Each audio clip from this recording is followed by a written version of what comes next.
Cyclists are safest when they act and are treated like drivers of vehicles. When cars see you and can predict your next move because you are following the rules of the road, they won't accidentally hit you. Ride in a straight and predictable manner. Don't swoop in between parked cars or circle driveways.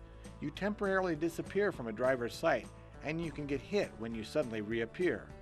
Did you know 70% of all bike crashes occur at driveways and intersections? Parents and kids need to realize that every driveway is an intersection and to pay close attention to cars backing into the road.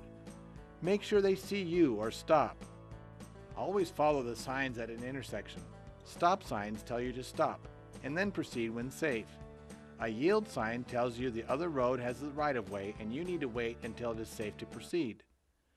A red light tells you to wait for a green light. A yellow light means stop and wait for a green light. If there is no sign at an intersection and you are on the smaller roadway, like coming out of a driveway, from a sidewalk or bike path, you must slow down and look to see if the other way is clear before moving on. This is called yielding. Whenever you are in doubt, you should yield. When you are on a multi-use trail, bikes also must yield to people walking or running and to people on horseback. Announce your approach ahead of time with a bell or say, "On your left." Pass only when space allows and it is safe to do so.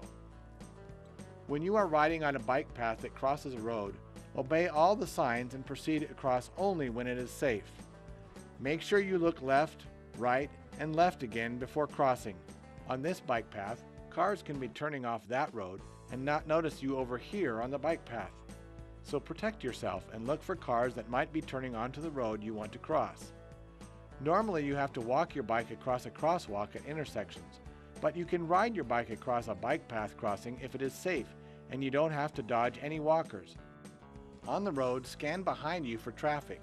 Signal your turn 100 feet before the intersection and scan back again to make sure you can turn safely. This is how you make a right turn. In Colorado, you can do a straight right arm like this or bend your left arm like this. But put both hands on the handlebars before you start turning for your own safety. This is how you signal to make a left turn. Now you have two options for making a left turn on your bike. On a busy road, you can just cross the road and stop on the other side until it is safe to cross the next direction. This is best for kids and inexperienced bicyclists. Older, more experienced cyclists can wait for a gap in traffic, signal, move to the left turn lane or left side of the straight-through lane, and turn just like a car. Make sure you also watch for cars turning right or left at the intersection and make sure they see you. When riding with friends, ride single file, leaving enough distance to stop or react to the person in front of you slowing down or stopping. If you are in front and you see an obstacle ahead, tell your friends or point to it so they won't hit it. If you have to slow down, use your left arm and do this. It is best to ride single file, but you can ride next to one friend as long as there is no traffic. You can see or hear within several houses or 300 feet in front of you or behind you. Anytime someone approaches, one bike needs to drop back so you are riding single file again on the road and multi-use trails so faster users can pass more easily. Talk to each other. Say "car back" if you see or hear a car approaching from behind, or "car front" if one is ahead and your group needs to go single file or just be more careful.